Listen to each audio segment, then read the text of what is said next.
Eu sou Isabel Wickman, eu sou crítica de cinema e antropóloga, pesquisadora em gênero e sexualidade, com foco em cinema, juntando essas duas áreas de atuação, né? A minha formação não é muito ortodoxa, eu sou formada em arquitetura, na verdade, queria estudar alguma coisa relacionada à arte na graduação, e aí fiz essa transição depois no mestrado e no doutorado para antropologia, nos estudos de gênero e nos estudos queer. E a partir disso, juntando com o meu trabalho na área de crítica de cinema, eu comecei a pesquisar gênero e sexualidade no cinema especificamente. Como que surgiu esse interesse por essa área do próprio, claro, do cinema, depois também pelos próprios gêneros e a sexualidade para você explorar dentro desse âmbito? As questões de gênero eu acho que sempre foram uma temática que me inquietaram, e eu acho que o cinema também, por um gosto pessoal mesmo, o cinema é uma coisa que atrai muita gente, né, por hobby mesmo, então como era algo que era do meu interesse, eu queria conseguir pesquisar de uma maneira mais aprofundada, me dedicar mais a pensar as questões de gênero especificamente no cinema, pensando que o cinema ele se relaciona com a sociedade, com o contexto social, o contexto histórico onde ele está sendo realizado, né? E da mesma forma ele devolve, né, para esse contexto um certo discurso, né? Então é uma via de duas mãos. Então, trabalhando isso dentro da antropologia, é muito interessante pensar nesses aspectos socioculturais, tomando o cinema como objeto de estudo. Você acha que o cinema ele facilita para muitas pessoas a compreensão desses gêneros e sexualidade, que é um assunto que está muito em alta atualmente? Eu acho que ele não facilita, eu acho que ele dialoga com os temas. Acho que desde sempre, inclusive tem uma teórica, Teresa de Lauretis, que fala que o cinema é o que ela considera uma das tecnologias de gênero, ou seja, que é uma das tecnologias que são responsáveis por criar, reproduzir, alterar, etc., o que seriam as nossas noções de gênero, entendendo aí o que a gente entende por feminilidade, masculinidade, todas as relações que estão aí no meio, né? Então, assim, muitas expectativas do que a gente entende por gênero hoje são construídas ao longo da história do cinema. Se a gente pega aí quais são os ideais de heróis, mocinhos, mocinhas e tudo mais, e como isso se reflete na forma como as pessoas criam imagens em relação às próprias expectativas, né, de gênero e sexualidade. Então, eu acho que ele não facilita, mas ele funciona bem como um objeto de estudo quando a gente pensa de que forma que essas nossas questões estão refletidas na sétima arte. Sobre a sua pesquisa de doutorado, qual foi a sua pesquisa mesmo, explicando pra gente como foi ela?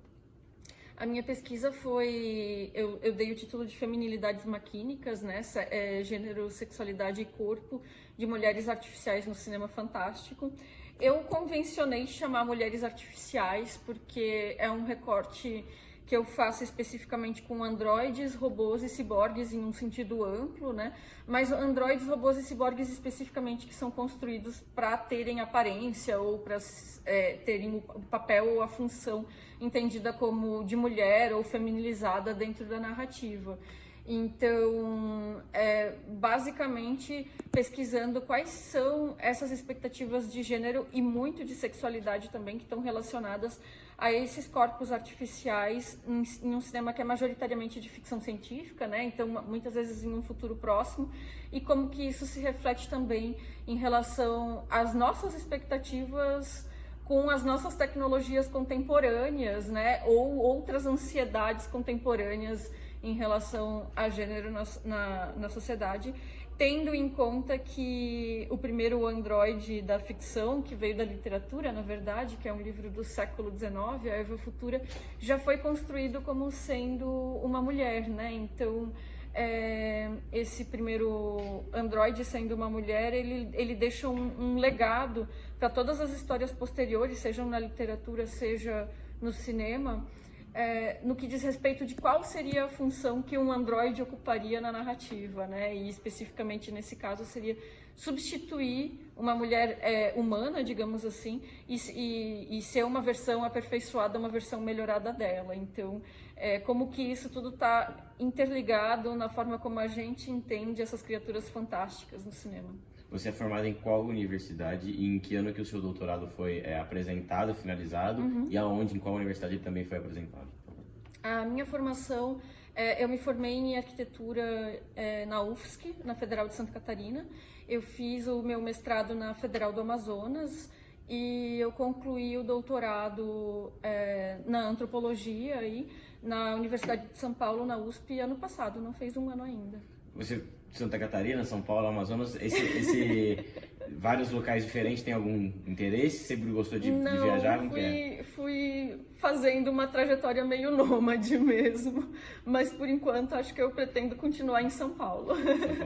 Tá, agora fala um pouquinho sobre essa oficina. Como surgiu a ideia de criá-la, né, de dar o início a ela, o porquê você decidiu criá-la e como você acha que ela contribui para as pessoas?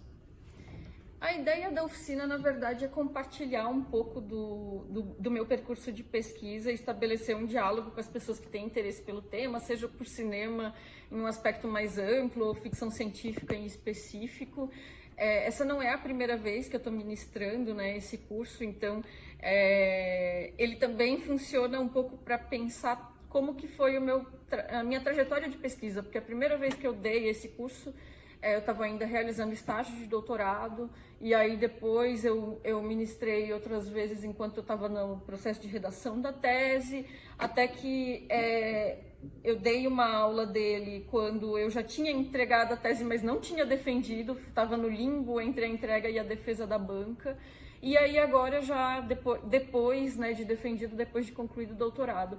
Então, a cada edição, a cada nova proposta que eu vou fazendo dessa oficina, eu vou incorporando novos elementos e vou atualizando de acordo com o quanto que a minha pesquisa vai avançando em relação aos temas que eu estou abordando, né? Então, também é um processo de eu estar aprendendo ao mesmo tempo que estou tentando estabelecer esse diálogo com as pessoas que têm interesse pelo tema, né? Então, é um trabalho em paralelo junto com a pesquisa de ir construindo ao longo desse trajeto, tentando dialogar com as outras pessoas. Entendi.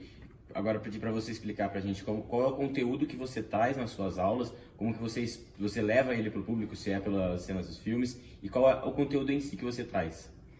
Sim, eu faço mais ou menos um panorama como se fosse cronológico de como que essas personagens chegaram na história do cinema, já a partir do cinema mudo até o cinema contemporâneo, chegando nos filmes mais recentes, agora dessa década, né, dessa última década. E eu faço isso trazendo e discutindo alguns textos de alguns autores e autoras que trabalham com essa temática e que também estão discutindo e analisando esses filmes, e também trazendo algumas cenas dos filmes para que a gente possa assistir junto e comentar alguns detalhes e falar de algumas recorrências, de alguns estereótipos, alguns temas que se repetem entre os filmes e ao mesmo tempo percebendo como a partir dessa passagem do tempo, a gente começa lá em 1920 mais ou menos, né, até chegar em 2020, né, como que a abordagem também foi mudando ao longo desses filmes. Então, embora os temas sejam semelhantes, existe uma mudança de abordagem que é possível perceber também, e aí é interessante compartilhar e mostrar essas diferenças. Durante as suas aulas, como se eu posso dizer assim, dessa maneira, você traz alguma crítica à maneira como os corpos femininos são idealizados pelo cinema em algum momento? É parte da pesquisa também refletir um pouco sobre essa construção idealizada desses corpos, né, e perceber de que forma eles são reiteradamente construídos, muitas vezes na narrativa, né, muitas vezes com uma função subserviente, e quando essas personagens elas não se adequam a essa posição subalterna, elas são muitas vezes punidas também dentro das narrativas. Então também refletir de que forma que isso está sendo abordado e quais são as autoralidades que estão sendo acionadas, né? Porque aí quando a gente pensa que todos esses filmes, os principais filmes do cinema mainstream hollywoodiano que abordam essa temática, majoritariamente hollywoodiano, né, são dirigidos por homens e quase todos são escritos por homens também, e quais são as reflexões e as consequências que a gente tem em relação a isso.